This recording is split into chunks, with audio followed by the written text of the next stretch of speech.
7 minutos pasan de las 15 horas. Y vive y lucha el Rey León, seguimos hablando. Tanto que No, sigue hablando lejos del Rey León. Y ahora estábamos acá enroscados también con el Rey León. Pero que nadie niega el valor del Rey León. Estoy con Alcuri. Yo vi el dibujito así. Es más, decirle dibujito ya es de viejo. Una cosa, los dibujitos. Vamos a ver los dibujitos. Sí, pero trasciende el género.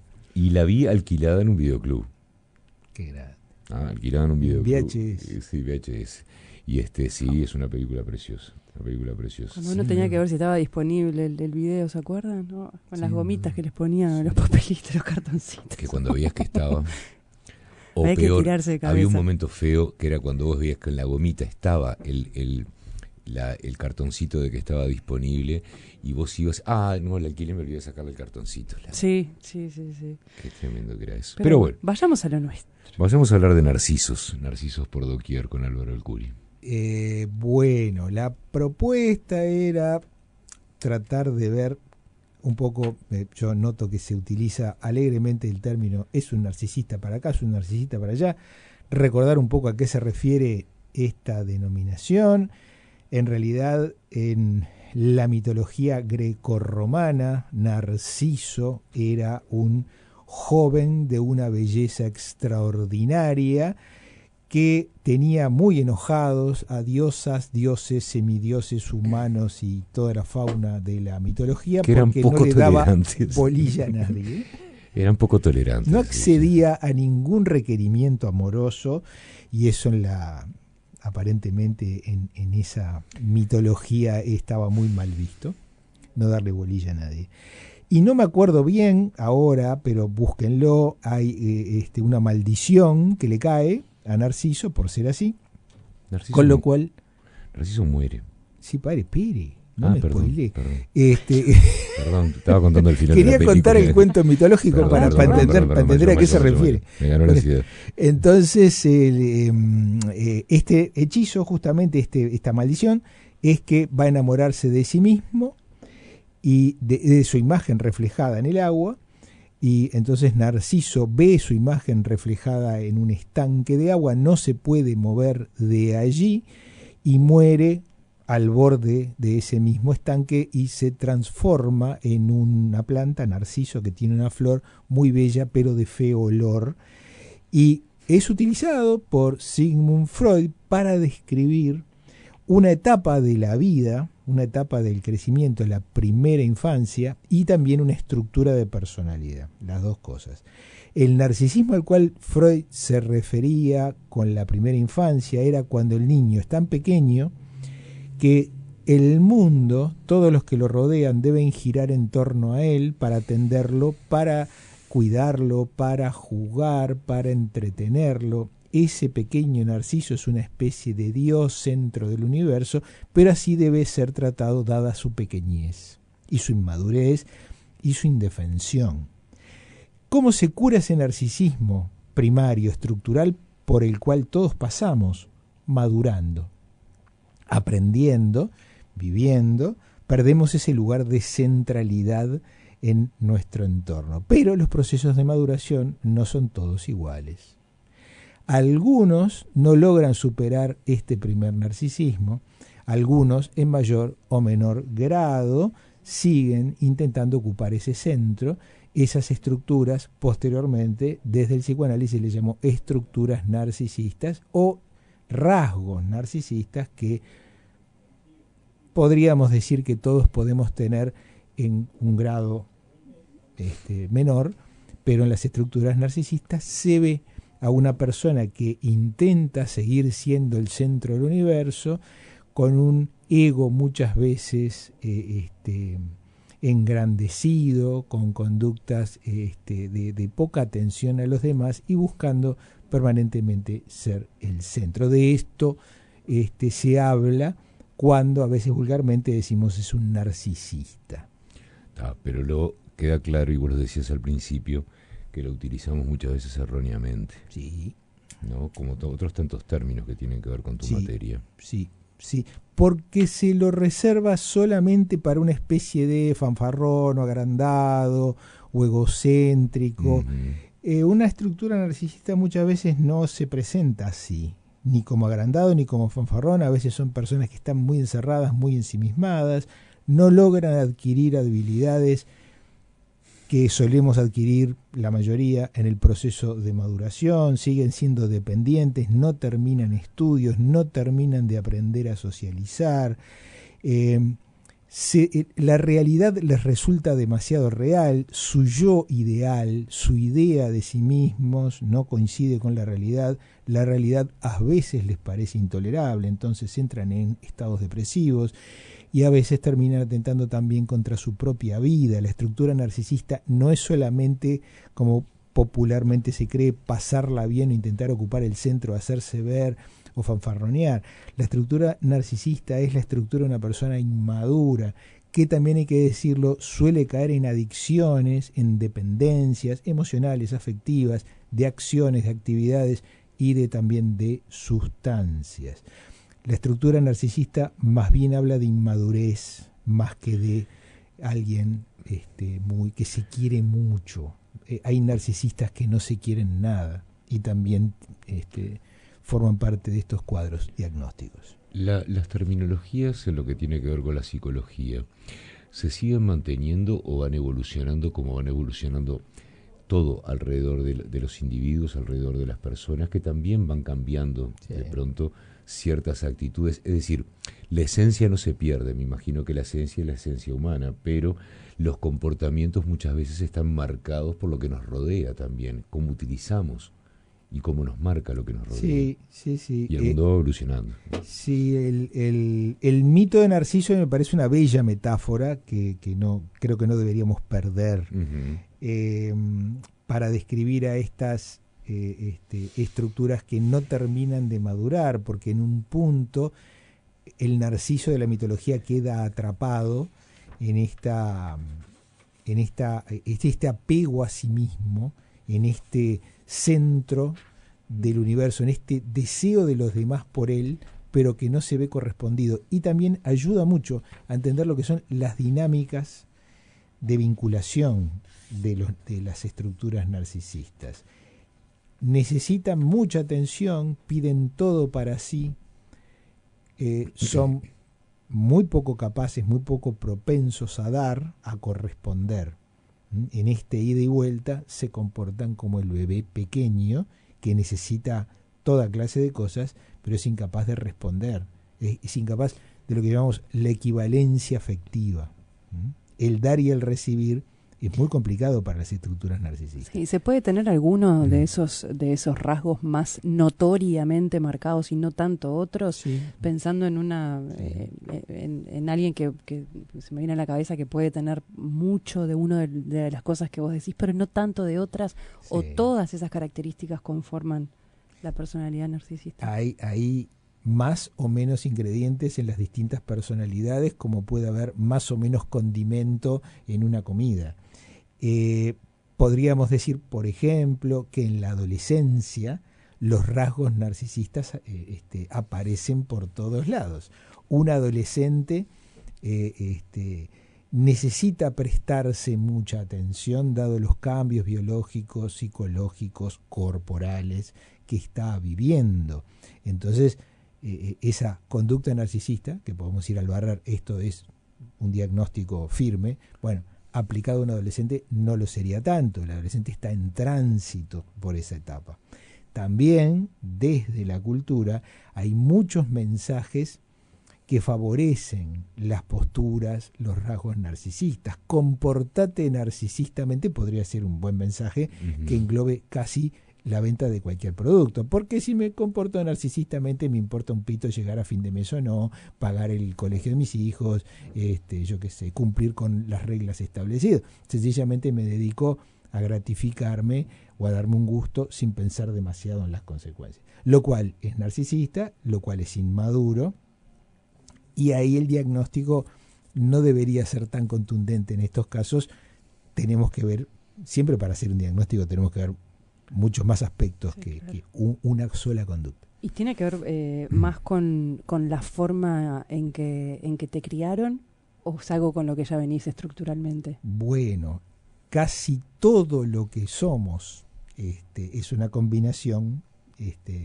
en partes diferentes de las dos cosas. Me paro en ese casi, Venimos, de esto que tanto. Madurar es algo que todos tenemos que hacer inevitablemente.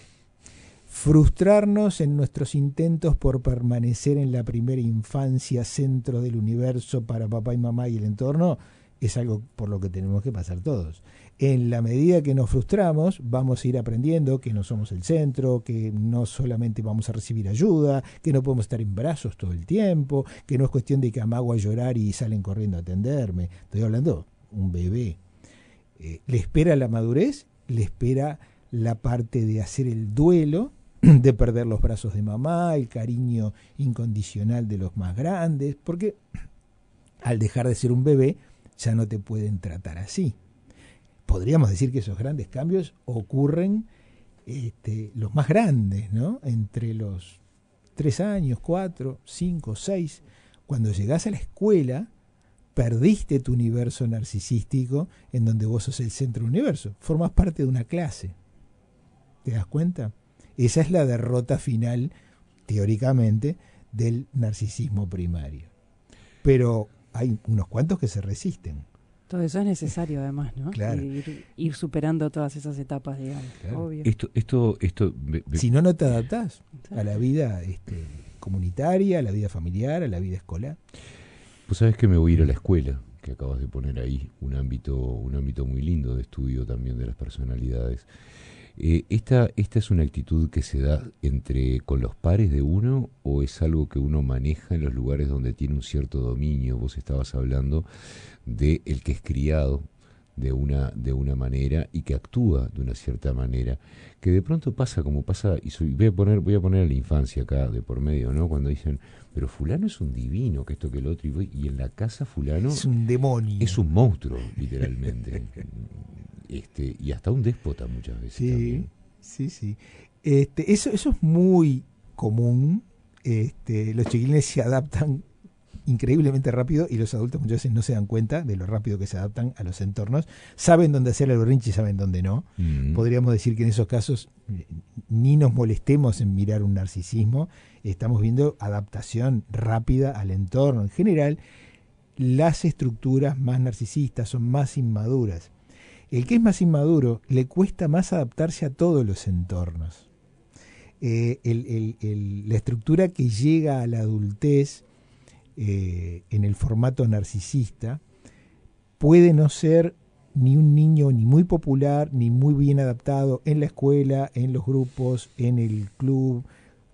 Muchas veces no tiene amigos porque le cuesta transitar desde ese primer entorno protegido, con papá y mamá en casa, con quienes lo cuidan, y empezar a sufrir la frustración y las pérdidas que implica el proceso de crecimiento que va a frustrar que nos ayuden o que nos quieran o que nos mimen todo el tiempo.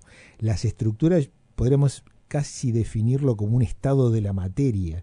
Las estructuras menos flexibles, más rígidas, que no aprenden rápidamente a adaptarse, pueden tener más tendencia a después ser una estructura narcisista. Los narcisos de la adultez no llegan solo porque los traten divino, los malcríen, les regalen cosas y hayan pasado por una especie de infancia dorada a hacerlo. No necesariamente es así. Las historias de los narcisos no son tan luminosas. No, y aparte van creando en su entorno algo que les resulta funcional también, ¿no? Eso sí. Crean como un mundo parecido al que les resultó contenedor seguro en casa, lo logran crear en base a veces a manipulaciones bastante sofisticadas o posturas como de enfermedad o desvalimiento. Entonces así consiguen que otras personas, no solamente los adultos que lo criaron, los cuiden, los protejan. Eso sí es muy de la estructura narcisista. Una característica bastante marcada es la manipulación que manejan, ¿no? Claro. Para justamente crear esos entornos. Claro. Para a través de la manipulación al otro obtener esas cosas que obtenía en su primera infancia, quizás. las grandes estructuras narcisistas casi no pueden salir de esos entornos protegidos en donde esas personas manipuladas por ellos los atienden y los endiosan y los ponen en el centro todo el tiempo. Y podríamos decir que el narciso no puede salir, y eso es una dificultad, es una carencia, no puede salir de esos entornos muy protegidos en donde esas personas lo adoran. ¿Qué pasa con el narciso cuando va envejeciendo y se le va muriendo el derredor y va quedando lo que nos pasa, lo que les pasa a los que van sobreviviendo, ¿no? Con el tiempo, porque por lo que yo estoy escuchando de lo que vos estás describiendo, se necesita de terceros, se necesita de un entorno para poder manifestar estas características de personalidad. Sí, dependencia, inmadurez, manipulación, ser el centro, son como adjetivos, pero que no necesariamente nos imaginamos cómo se traducen en las conductas de las personas concretas. Una persona muy dependiente, que tiene una estructura narcisista, perfectamente puede ser una señora mayor que la cuidan los vecinos y tiene gatos y a través de los gatos y de los vecinos consigue, por ejemplo, que la atiendan o que le den bolilla o que escuchen sus historias. Esa señora que vive sola con los gatos no suena que sea una estructura narcisista. Muchas veces no, uno no diría eso de una persona así, pero puede serlo. Uno se imagina más bien a Mick Jagger, ¿no? Que es como una estructura narcisista, que hablaban de Mick Jagger, lo venía escuchando para acá. Porque parece ser una persona que es egocéntrica, que está siempre en el centro y que ha sido muy exitosa con eso. Ahora es bastante difícil pensar que una estructura narcisista que es tan dependiente, que le cuesta tanto crecer, madurar, adaptarse, puede haber hecho la cantidad de cosas que hizo Mick Jagger, ¿no? Para lo cual hay que tener muchísimo talento y muchísima capacidad para adaptarse a distintas situaciones. Capaz que es una pregunta tonta o muy genérica. ¿Están condenados al fracaso los narcisistas? No. Lo que justamente las dificultades que tienen los narcisistas son dificultades para madurar, para crecer. Cuando lo logran, pueden obtener algunos resultados muy buenos en esos procesos de crecimiento. Podríamos decir que los artistas, sin cierto, otra vez estamos hablando de rasgos, no necesariamente que conforman una estructura. Los rasgos narcisistas de los artistas los hacen, por ejemplo, centrarse en hacer su obra. Bien. ¿No? Muchas veces son acusados, es un narcisista, vive encerrado en el cuarto del fondo pintando esos cuadros que solamente él los entiende. Bueno, de repente le va muy bien con esos cuadros, se transforma en un artista excepcional al mismo tiempo que no le dio bolilla a su familia. ¿Es necesario pasar por una etapa? Porque vos estabas hablando también de la crianza, hablabas de, hacías referencia a Freud. ¿Es necesario pasar por una mínima etapa de narcisismo como parte de la evolución y del camino a la madurez? Por eso hablaba del narcisismo primario, el de los bebés, ese centro que necesariamente ocupamos por inmaduros. El centro que ocupa un adolescente también con sus pares o con su entorno que lo ayuda a crecer, porque está tan ocupado en esos avatares del crecimiento personal del adolescente que tiene inevitablemente rasgos narcisistas.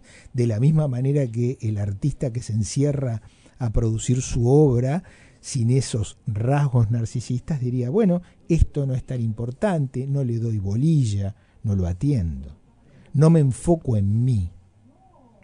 ¿Cuánto me enfoco en mi centro?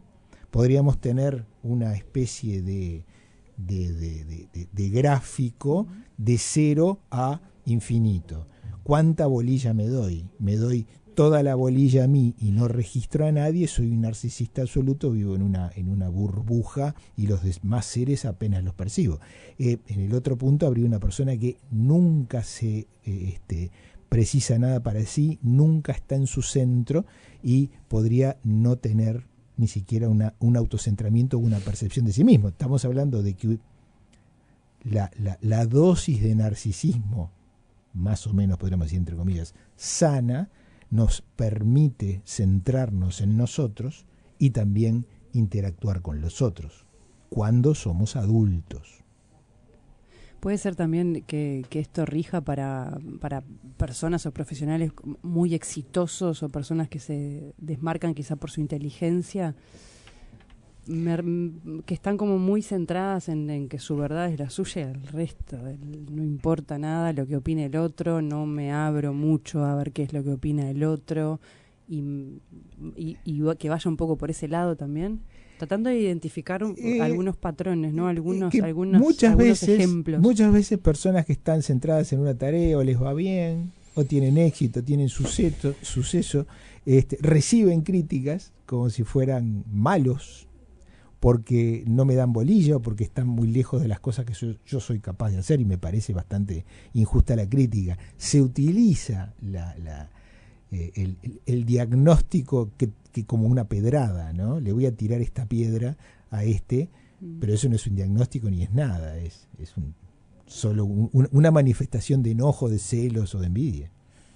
Mira, hay dos preguntas que una es si nunca piden perdón los narcisistas, si existe un auténtico pedido de perdón por algo, y después es otra que lo plantea en estos términos. ¿El narcisista no está condenado a ser así?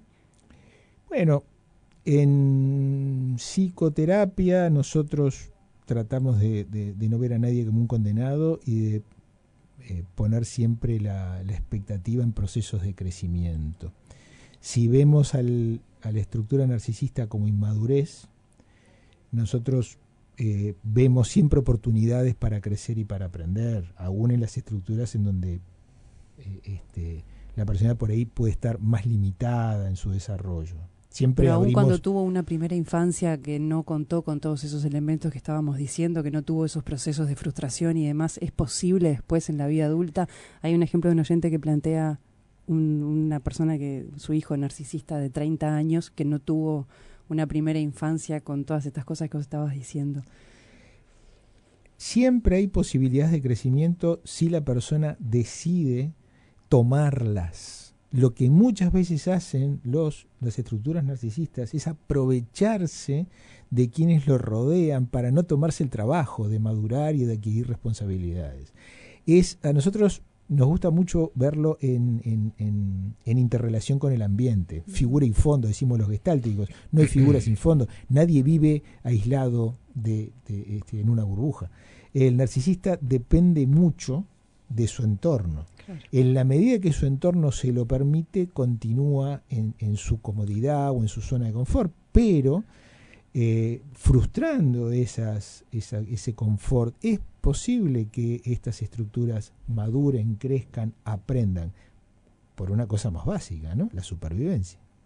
Y también con un deseo auténtico de notar eso y de cambiar, ¿no? Un deseo auténtico de sobrevivir, claro. Porque si no tenés comida y no sabes cómo conseguirla, bueno, empezá a aprender. No esperes que venga tu mamá a llevarte la comida calentita a tu No, que también de la mano de eso iba eso que planteaba este oyente, ¿no? Del pedido de perdón. Sí, puede ser una manipulación. Hay narcisistas que piden perdón todo el tiempo y siguen haciendo exactamente lo mismo. Digo, son palabras. El resto es el que se equivoca, ¿no? Sí, claro. Con esa visión, ¿no? Claro. Nosotros tratamos de verlo más de la forma dinámica en psicoterapia. Siempre hay oportunidades de crecimiento si las personas genuinamente deciden tomarlas. Está claro. Siempre es un placer recibirte. Estando tú acá, voy a hacer referencia a Laureano, que se queja de que no le damos bola a los mensajes, pero es cierto lo que él cuenta, que parte de la desgracia de Narciso tiene que ver con su rechazo a la ninfa Eco. Es todo una historia. La ninfa Eco, mirá, me la comía la ninfa Eco. Sí. Bueno, que fue castigado por haberla rechazado. La pobre Eco terminó desolada en una cueva y se consumió hasta que solo quedó su voz. Mirá. Y ahí es donde la mitología grecorromana, como vos hacías referencia, tiene esas cosas tan maravillosas, ¿no? Que explica tantas Pero el cosas. Que lo maldice a Narciso no es la ninfa, es que Némesis, es el Némesis, padre, la madre. Es alguien sí, el padre, que ellos eran muy poco tolerantes a varias cosas. Némesis lo maldice y de hecho que esto debe tener también alguna otra vuelta, ¿no? Las ninfas le preguntan al río si no extrañaba a Narciso, que siempre se estaba mirando Sí. en sus aguas. Y el río contesta, Narciso se miraba a mí, yo me miraba en los ojos de Narciso, dice también el río. Así que imagínate si habrá narcisismo. Da para tirar mucho ese mito, está muy bueno. Está muy bueno. Sí. Siempre es un placer. Lo tenerte mismo acá. para mí.